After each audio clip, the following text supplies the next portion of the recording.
Namaskar. Welcome to this YouTube channel of Army Public School Delegate. And I'm your host, Renu Singh Dabas.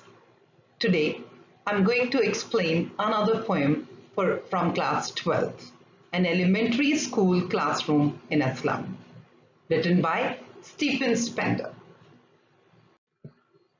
And now about the author, Stephen Spender. Stephen Spender was born in 1909 and died in 1995. He was born in England. He was an English poet, essayist, and writer.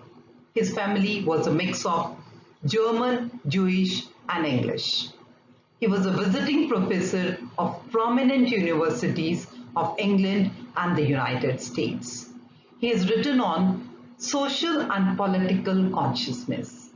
He reflecting the turbulent events such as Great Depression, Spanish Civil War, rise of fascism, and World War II.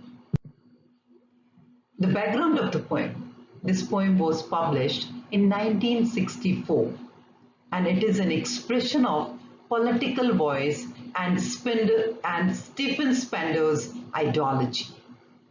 It was written during civil rights movement in the USA. And still, the poem has a universal appeal. The theme of the poem is social injustice and class inequality. Now, stanza-wise explanation. Stanza 1. The poet, Stephen Spender, shows the pathetic condition of the children. They are unwanted like the weeds, and besides that, they are malnourished also. Their world is far away from our healthy, fresh, and civilized world. They are like rootless weeds, unwanted and cast out.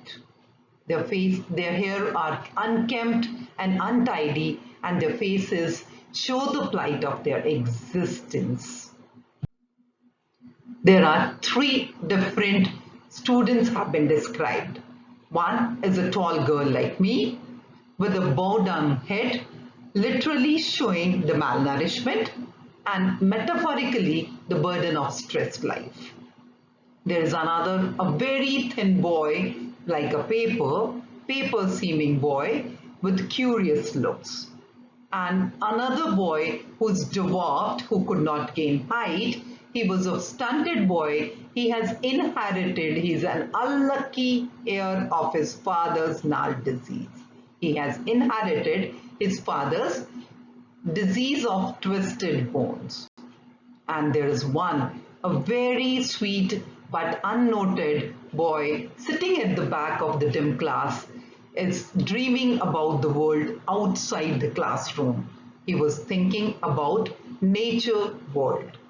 Now, the kind of donations which have been there in the classroom, the kind of donation which was given by the rich and affluent people, like Shakespeare's head is there, cloudless at dawn, Troilus valley, belt, that means church, flowers, different pictures of flowers, civilized doom, that means civilized work of architect, open-handed map awarding the world its world. That means an open map showing the whole world on that. And their world means the slum children world is different, which is visible from the windows only. Now, and their future is full of darkness, no scope available for their future growth. They are far away from nature and literature. They are far away from the radiant light of knowledge and education. Now, stanza 3. Poet attacks Shakespeare and calls him wicked. And he says so because he feels Shakespeare has poisoned the children's mind by misleading them that their world is beautiful. This particular idea has also corrupted the young minds, which in turn has made them to steal and escape from their confinement. The poet feels deep-rooted sadness for the condition of the slum children. The children are so skinny that they seem their bones are peeping out of their skin. They are spectacles of steel and mended glass. Have got two meanings. Basic, that means the basic necessity like spectacles, mended several times. And the second meaning is their tin houses portray scene or spectacles of steel, where their glass windows are mended. And the total appearance of children show their malnourishment and deprivation. The poet feels that the classroom should be full with the pictures of used slum instead of those scenic graphics. Now the stanza 4, it has a pacifying tone. He appeals to the policy makers, policy implementers and onlookers collectively do something. The map showing the beautiful world can be their reality too. He hopes for better future of these children and he wants that the authorities should do something to take them out from this grave-like confinements. The poet wants the barriers to be pulled down. They must break away from the school boundaries and enjoy the world beyond. Enjoy green fields and golden sand. Give them freedom of expression and educate them so that they can change their own history. Now the tone of the poem is philosophical. Theme revolves around the profound problem that affects our society.